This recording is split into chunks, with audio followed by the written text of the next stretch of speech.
रविवार की जब प्रदोष पड़ती है तो शिव बेलपत्र के पेड़ के नीचे निवास करते हैं। महाराज रविवार की प्रदोष जो काम दुनिया में कोई नहीं कर सकता वो अचूक फल की प्राप्ति रविवार की प्रदोष करा देती है। महाराज ऐसी प्रदोषों का नियम वर्णन किया। मान लो आप प्रदोष का व्रत नहीं कर सकते, आप अगर व्रत नहीं कर सकते तो प्रदोष के दिन प्रदोष काल में शाम का समय सूर्यास्त का कुछ पल कुछ घड़ी के पहले से लेकर बाद तक का प्रदोष काल के अंतर्गत आप शंकर जी के मंदिर में जाकर 1 लोटा पानी 5 बेलपत्र भी अगर समर्पित करते हैं तो संपूर्ण प्रदोष का फल आपके भाग्य में सफल हो जाए। इनमें झगड़ा होता क्यों है?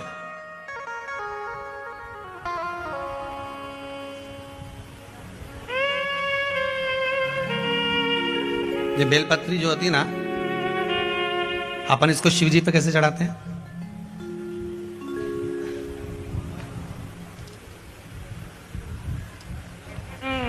जैसे ये शिवलिंग है, ठीक है, और ये बेलपत्री को अपन ने शंकर जी पे चढ़ाया, इसी तरह चढ़ाते हो ना आप लोग, शिव जी पे चढ़ाया। पहले इससे प्रथम वाली कथा में कहा था जब विशेष कोई कार्य होता है तो बीच वाली बेलपत्र पर शहद लगाकर बाबा पर उसको लगाकर जाया जाता है। अब जिसके घर में क्लेश ज्यादा होता हो, महाराज बहुत क्लेश, मतलब कुछ ना कुछ बात पर झगड़ा चल ही रहा हो, क्लेश हो ही रहा हो, बहुत तकलीफ चल रही, कभी बहू रूठे, कभी सास रूठे, कभी पति रूठे, कभी पत्नी रूठे, जरा जरा सी बात में एक पानी गिर गया उस पर विवाद, बच्चों को कुछ कह दिया उस पर विवाद। तो ये जो बेलपत्री की ये जो भाग होता है, इस बेलपत्री का जो डंडी का जो भाग होता है, इस भाग को, बेलपत्री के इस भाग को महाराज ऐसी कैसी बेलपत्र, बस ये भाग को बेलपत्री के वृक्ष के नीचे शहद लगाकर इस पत्ती पर ऐसे ही बेलपत्री की जड़ में उस भाग को लगाकर या रख के आ जाइए। केवल एक ही बार करना, किसी भी प्रदोष पर कर लेना महाराज। फिर एक प्रदोष से दूसरी प्रदोष तक तुम्हारे घर में कभी क्लेश नहीं हो सकता, ये पक्का है, झगड़ा होगा ही नहीं। हाँ, वो जानबूझ के झगड़ लो तो बात दूसरी है, किसी और वाला महाराज की बात झूठी करना है तो अपन तो झगड़ो, चाहे कुछ भी हो जाए। हाँ भाई, कई लोग तो होते हैं विरोध में खड़े होने वाले, तो उनका मन इनने किया अपन को नहीं करना, जा अपन को नहीं करना। तो अब इनका कह दे कि भाई अपन को तो अब घर में झगड़ा ही नहीं हो रहा, तो वो झगड़ा कराने के लिए मन में सोचे कि नहीं अपन तो झगड़ेंगे चाहे कुछ भी हो जाए। होता है कई बार ऐसा मन में भाव जागृत हो जाता है कि भाई देखना पड़ेगा अपन को, प्रैक्टिकल तो करो। पर हम भी कहते हैं प्रैक्टिकल करो और जरूर करो। एक महाराज जी प्रवचन दे रहे थे, प्रवचन में कह रहे थे शराब नहीं पीना चाहिए, मदिरा नहीं पीना चाहिए, ये गंदा नाली का पानी है, क्यों पीते हो, गटर में पड़े मिलोगे, बर्बाद हो जाओगे। वहीं महाराज का पहचान वाला बैठा था, उठकर खड़ा हो गया, ओ महाराज तुम इतनी बड़ी बड़ी बात कह रहे हो, तुम्हारा सग्गा भाई पी के गटर में पड़ा है, पहले उसको तो ज्ञान दे लो फिर हमको देने ला। महाराज जी चुप रहे, कुछ नहीं बोले। थोड़ी देर बाद बोले, भैया देखो मैं भी प्रवचन कर रहा हूं, मेरा भाई भी प्रवचन कर रहा है, बस अंतर इतना है मैं मुंह से समझा रहा हूं, मेरा भाई प्रैक्टिकल करके दिखा रहा है। तुम जैसे समझना चाहो समझ जाइए, समझना आपको है, आप कैसे समझोगे ये आपके ऊपर।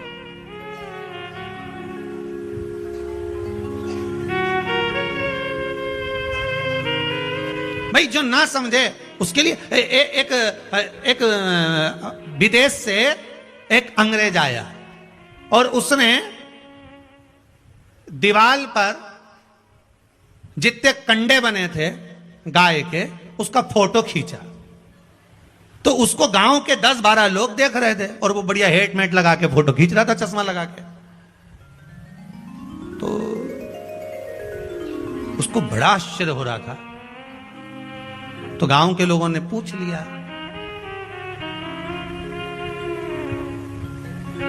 तो वो हेट उतार के खुजा के बोला कि ये गाय दीवार पे चढ़ी कैसे हो। अब जो समझ गया तो समझ गया, ना समझे तो ना समझे। इस शिवलिंग का स्मरण आप करेंगे, बीच में जो एक मोटी सी लाइन होती है इसको अशोक सुंदरी कहते हैं। सब लोग दर्शन करें, जम के बोलो जरा, करें।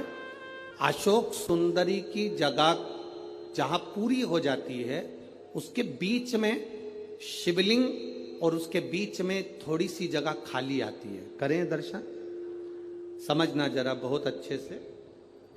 जैसे ये अशोक सुंदरी की जगह है, हम निवेदन करेंगे आस्था चैनल वालों से भी और एलईडी वाले भी, जिन जिनको एलईडी पर आप दर्शन करा रहे हैं वो पूरी तरह से कराएं।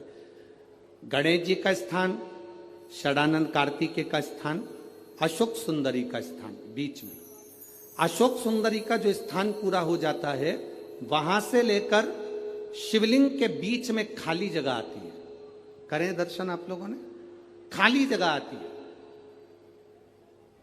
उस खाली स्थान की जो महत्वता है, ये जो अशोक सुंदरी से लेकर बीच में जो जगह है, ये भगवान शंकर की जो धर्म पत्नी है माता पार्वती, उनकी जो योगनियां हैं 64 योगनी, उनकी जो शक्ति पीठें हैं, उनकी जो सिद्धता है, उनकी जो सिद्धियां हैं, ये अशोक सुंदरी से शंकर के शिवलिंग के बीच में जो खाली जगह होती है, इस स्थान पर 64 योगनियां, देवियां, अष्ट सिद्धियां, नवनिधियां सब इस स्थान पर रहती है।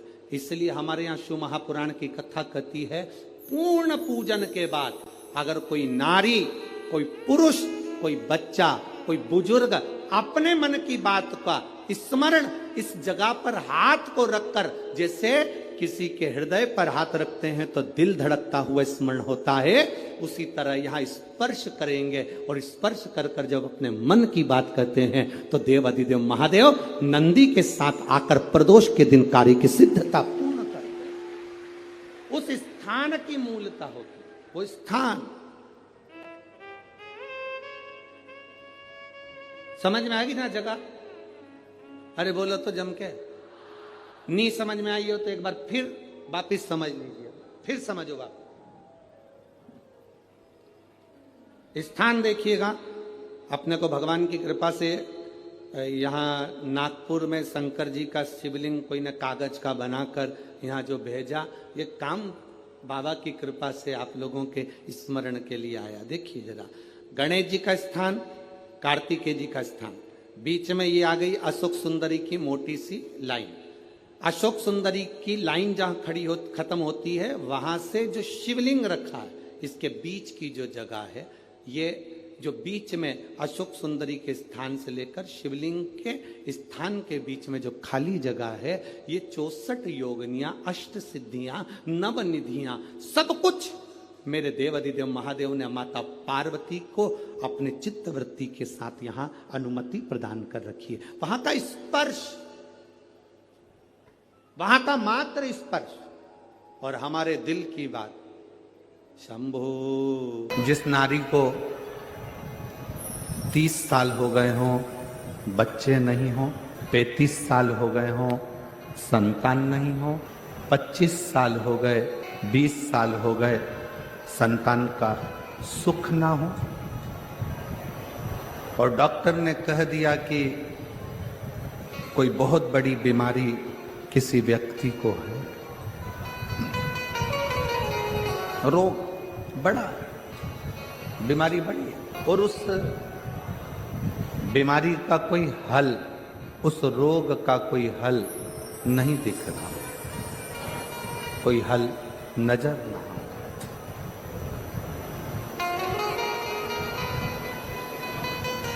कोई हल दिख ना रहा, तो बैसाख महीने में शिव सप्त तीर्थ का एक अनुष्ठान अपने जीवन में जरूर करें। मट्टी के पात्र में जल भरना, और मट्टी के पात्र में जल भरकर प्रतिदिन रोज 7 दिन का ये नियम होता है सप्ततीर्थ। बस विराम जो है उसका प्रदोष के दिन होना चाहिए, और बैसाख के महीने में जब आप सप्त तीर्थ का अनुष्ठान करें, 1 घड़ा जल का रोज भरें प्रतिदिन, और 1 बेलपत्र, 1 शमी पत्र उस घड़े के नजदीक में कोई पात्र में अवश्य रखें। पात्र को, जो जल का घड़ा है, जल का पात्र है, उसको मट्टी के ही दीप से या कोई श्वेत वस्त्र जिसको मला गया हो, धोया गया हो, साफ हो, उस वस्त्र से ढक गया। एक दिन एक शिवालय में जाएं, शमीपत्र अशोक सुंदरी वाली जगह पर समर्पित करें। अशोक सुंदरी की जगह जानते हो ना आप लोग? अशोक सुंदरी की जगह पर शमीपत्र समर्पित करें। बेलपत्र जहां आप खड़े हैं वहां डंडी का भाग आपकी ओर हो और बेलपत्र शिव जी को समर्पित करा जाए। फिर जो मट्टी के पात्र में जल है वो भगवान शंकर को अपनी कामना कर कर शिव जी को समर्पित कर दो। संतान के लिए कर रहे हो तो वहीं से जल को एक कटोरी में, एक पात्र में झेल लीजिए। उस जल का आधा भाग नंदी के पास बैठकर आप ग्रहण कर लो, आधा भाग अपने पति को देना प्रारंभ कर दो। कोई रोग के लिए कर रहे हो, किसी बीमारी के लिए कर रहे हो तो वो जल आप अपने घर की देहली में प्रवेश करने के पहले अपने मुख में उसको ग्रहण कर लो। एक दिन में एक शिवालय, दूसरे दिन दूसरा शिवालय, तीसरे दिन तीसरा शिवालय। अगर अपने नगर में, अपने गांव में, अपने क्षेत्र में 7 शंकर के मंदिर नहीं हो, यदि अपने गांव में, अपने नगर में, अपने क्षेत्र में 7 शंकर के शिवालय नहीं हो तो मिट्टी का शिवलिंग बनाकर उस पे चढ़ा, पर रोज एक शिवालय अलग होना चाहिए। प्रतिदिन प्रदोष के दिन जब आप इस सप्त तीर्थ का विराम करेंगे उस समय पर जल, जब प्रदोष काल आए, प्रदोष काल का जब समय हो जल चढ़ाओ सुबेरे, और प्रदोष काल का जब समय हो उस जल का पान उस प्रदोष काल में कर लेना। प्रदोष को जो प्रदोष काल में उस जल को शंकर का पंचाक्षर मंत्र नमः शिवाय, षडाक्षर मंत्र ओम नमः शिवाय या श्री शिवाय नमस्तुभ्यम बोलकर प्रदोष काल में उस जल का पान करें। बाबा को प्रार्थना करें, शिव से विनय करें। ये नियम केवल बैसाख के महीने में होता है, इसको बाकी के महीने में नहीं किया जाता है। इसको बाकी के महीने में नहीं करते, केवल बैसाख।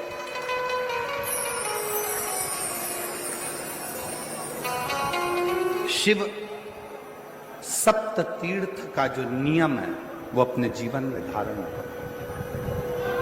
और हम तो कहेंगे शिव महापुराण की कथा श्रवण करने वाले प्रत्येक बेटा बेटी से, शिव महापुराण की कथा सुनने वाले प्रत्येक शिव भक्त से हम तो कहेंगे कि शरीर में कोई रोग नहीं भी है, संतान की प्राप्ति नहीं भी चाहिए, उच्च शिक्षा के लिए आप कर रहे हैं, अपने जीवन की खुशहाली के लिए कर रहे हैं, तो शिव का सप्त तीर्थ अनुष्ठान अवश्य करें, अवश्य करें और अपने जीवन को सार्थक करें। शंकर भगवान को धतूरा कब चढ़ाना चाहिए उसका विशेष ध्यान रखें। जैसे शिवरात्रि है, प्रदोष है, या सोमवार है, या कोई विशेष आपका उत्सव है, तो आप शिव जी को धतूरा चढ़ा सकते हैं। या विशेष कोई बीमारी ऐसी लग गई है या विशेष कोई तकलीफ ऐसी हो गई है जिसका निवारण नहीं हो रहा, तो आप धतूरा चढ़ा सकते। धतूरा चढ़ाने का भी एक क्रम है। हल्दी में भिंगोकर धतूरा चढ़ाया जाता है लक्ष्मी के लिए। चंदन में भिंगोकर धतूरा चढ़ाया जाता है आयु की वृद्धि के लिए। अबीर, अबीर एक सफेद कलर का बॉर्डर होता है। अबीर गुलाल जो होती है, गुलाल में अबीर डलता है, चमकदार, आपने देखा होगा अबीर। तो अबीर में धतूरा जो डुबोकर चढ़ाया जाता है, अबीर को लगाकर चढ़ाया जाता है, वो रोग मुक्ति का होता है। काय के लिए होता है? वो रोग मुक्ति, रोग की मुक्ति। धतूरे का भी एक स्मरण होता है महाराज। बहुत भारी रोग है, बीमारी लग गई है, डॉक्टर अपना काम कर रहे हैं, घर का व्यक्ति बहुत बीमार हालत में पड़ा हुआ है, तो बेलपत्री के वृक्ष के नीचे भी शिवलिंग का निर्माण कर कर एक धतूरा समर्पित करा जाता है, जिससे रोग से मुक्ति होती है। उसमें ना तो हल्दी लगाई जाती है, ना चंदन लगाया जाता है, ना अबीर लगाया जाता है, केवल धतूरा चढ़ाया जाता है। अपने को भी अगर गलत विचार आते हो, पूजन के समय पर पाठ करते करते गलत जगह पर अपना मन जा रहा हो, तो 5 प्रदोष एक कटोरी में 1 चम्मच घी, गाय का, देसी गाय का 1 चम्मच घी, 1 चम्मच भी ना हो तो आधी चम्मच घी, आधी चम्मच भी अगर घर में ना हो तो 2 बूंद घी, 2 बूंद भी ना हो तो देसी गाय का 1 बूंद घी अपनी हथेली में मध्य में लगाकर, जो शंकर भगवान का,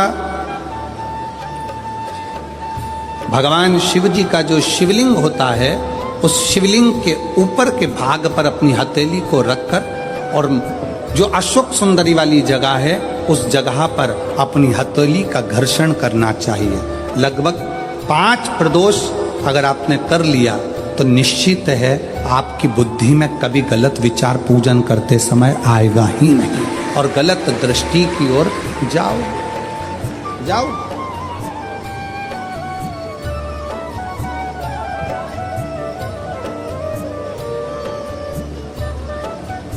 वेद लक्षणा गाय, देसी गौ माता का घृत जीवन को एक आनंद का देता है। आनंद।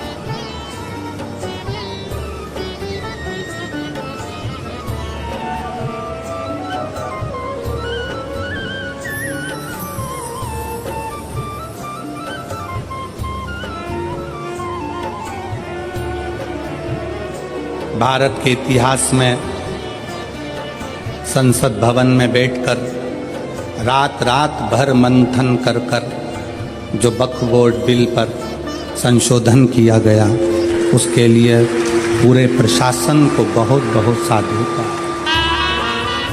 बहुत साधु।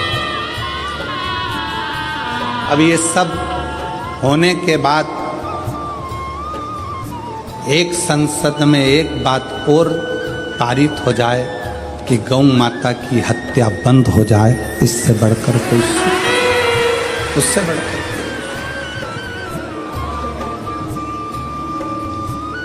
गौ माता का, देसी गाय का घृत, वेद लक्षणा गाय का 1 बूंद घृत हाथ की हथेली पर लगाकर शिवलिंग के ऊपर और अशोक सुंदरी की जगह पर घर्षण करने से जो गलत विचार, गलत सोच, गलत दृष्टि, गलत भाव, ये समाप्त हो जाता। एक बात अपने हृदय में उतार कर रखिए,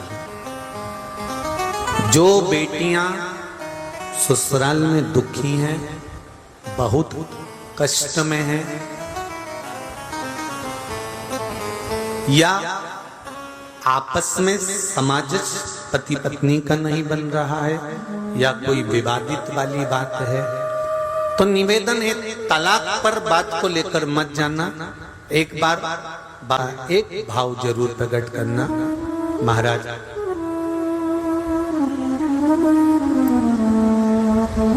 श्री अवधूतेश्वर महादेव का नाम लेते। कौन से महादेव? अवधूतेश्वर महादेव का नाम लेकर थोड़ी सी मूंग, हरी जो मूंग होती है, उस मूंग को गला लीजिए पानी में। गलाने के बाद में उस मूंग को शिव मंदिर में ले जाकर भगवान जो नंदीश्वर विराजमान होते हैं वहां रखकर 7 बेलपत्र उस मूंग पर चढ़ा दीजिए। चढ़ाकर बेलपत्र मेरे देवाधिदेव महादेव को अवधूतेश्वर महादेव के नाम से समर्पित कर दीजिए।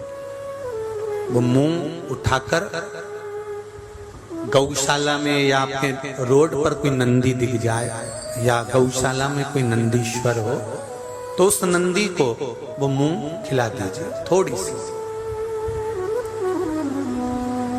3 या 4 प्रदोष करोगे, तलाक तक बात नहीं पहुंचेगी, आपस में प्रेम बढ़ जाएगा, बेटी को सम्मान मिलना प्रारंभ हो जाएगा और टेंशन समाप्त हो जाएगी, परिवार नहीं टूटेगा।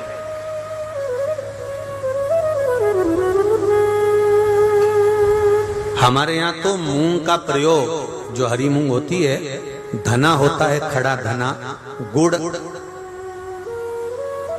ये जब घर में मंगल विवाह होता है, शादी होती है या कोई अच्छा फंक्शन होता है तो उसमें इन चीजों की जरूरत होती है। कभी आपने अपनी सासू माँ से पूछा कि मम्मी ये मूंग क्यों रखते हैं, ये गुड़ क्यों रखते हैं, ये खड़ा धना क्यों रखते हैं?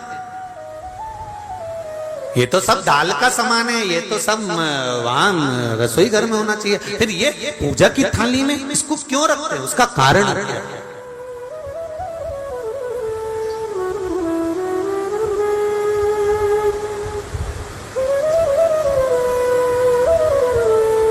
उसका कारण क्या है? कभी अपनी सासू माँ से पूछना तो सासू माँ बताई कि जिस समय पर भगवान शिव, भगवान महेश और उमा का संबंध हुआ था, भगवान शंकर के 51 विवाह पहले हो चुके थे, पार्वती के साथ में 52वें नंबर का विवाह है शिव जी का। इससे पहले उमा, कात्यायनी, सती, कुष्मांडा, ऐसे भगवान शंकर के साथ में जो शिव जी के गले में मुंडों की जो माला होती है ना, उस माला में जो मुंड पड़े होते हैं वो 51 है। पार्वती माता ने पूछ लिया ये मुंडे किसके हैं? शिव जी ने कहा सब तेरे। पार्वती ने पूछा वो कैसे? शिव जी कहते हैं तू इतने बार प्राणों को छोड़ चुकी है और जितने बार तू प्राण छोड़ती है उतने मुंडे में गले में धारण कर ले, तेरी माला बनाकर पहनता।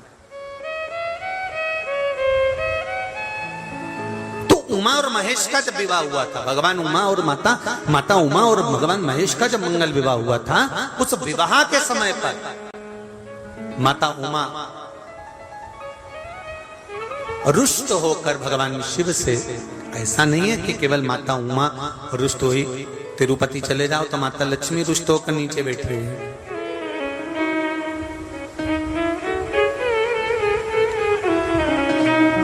इंद्र जी का दर्शन करो तो इंद्रारी पारिजात के वृक्ष के लिए रुष्ट होकर,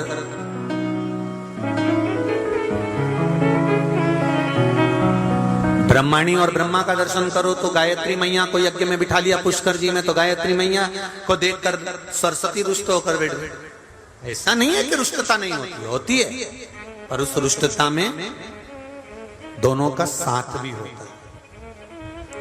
लक्ष्मी मैया से, भगवान विष्णु से लक्ष्मी ऐसी रुष्ट होकर गई कि नीचे आके बैठ गई, पर भगवान के पास नहीं पहुंची। ब्रह्माणी ब्रह्मा के पास नहीं पहुंची, पर पार्वती, उमा, सती शिवजी के पास के बिना दूर गई नहीं। दोनों, पार्वती मैया, माता उमा रुष्ट होकर भगवान महेश से चली गई, और जब भगवान महेश से रुष्ट होकर माता उमा जाती हैं, माता उमा चली जाती हैं, तब उस समय पर ऋषियों ने, संतों ने आकर माता उमा को समझाया। स्वयं देव ऋषि नारद भी उस समय पर पहुंचकर समझाए कि मां, यदि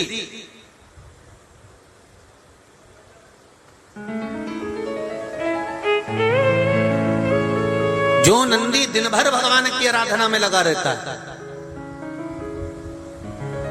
उस नंदी को यदि अर्चन किया जाए तो उसका फल हमें मिलेगा। उमा माता ने दोनों के संबंध को श्रेष्ठ बनाने के लिए मुंह भगवान नंदीश्वर को समर्पित करे।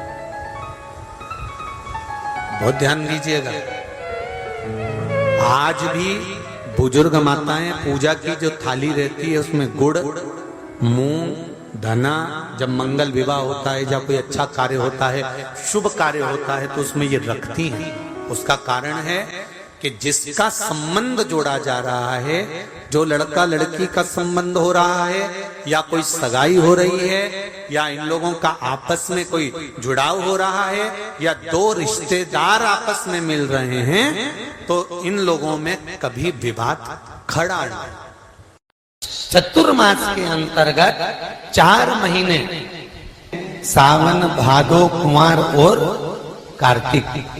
तो चतुर्मास के अंतर्गत जो व्यक्ति तांबे के पात्र में पानी पी लेता है वो जिंदगी में उसका शरीर कभी ठीक नहीं हो सकता, वो बीमार पड़ता ही रहेगा। चतुर्मास में बनता, इसका कारण क्या है? क्यों चतुर्मास के व्रत की महत्वता होती है? तो कहा इस चातुर्मास के अंतर्गत स्त्री नारी जो व्रत धारण करती है, हाथों में चूड़ा पहनना, पाँव में पायल पहनना, महाबूर लगाना, मेहंदी लगाना, ये जितने छोटी तीज, बड़ी तीज और अन्य तीजों आएंगे, त्योहार आएंगे चतुर्मास में, माताएं हरतालिका तीज हुई, छोटी तीज, बड़ी तीज हुई, भादों के कोई व्रत हुए, अनुष्ठान हुए, छठ हुई, पूजन, जो भी माताएं पूजन करेंगी उसके अनुसार वो हाथों में, शरीर पर 16 श्रृंगार धारण करती हैं, बहुत सारे श्रृंगार धारण करती हैं। और श्रृंगार धारण करने के साथ साथ माताएं अखंड सौभाग्य की वस्तुएं भी इन 30 त्योहार पर दान करती हैं।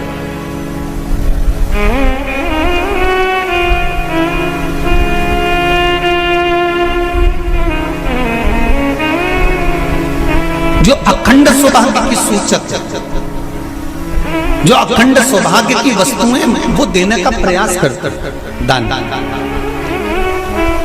चातुर्मास के 4 महीने में एक नियम बनाओ, मैं ज्यादा कुछ ना कर सकूं तो 4 महीने में कम से कम 4 पौधे मैं बेलपत्र के जरूर लगाऊंगी, कहीं ना कहीं बेलपत्र का वृक्षारोपण जरूर। क्यों?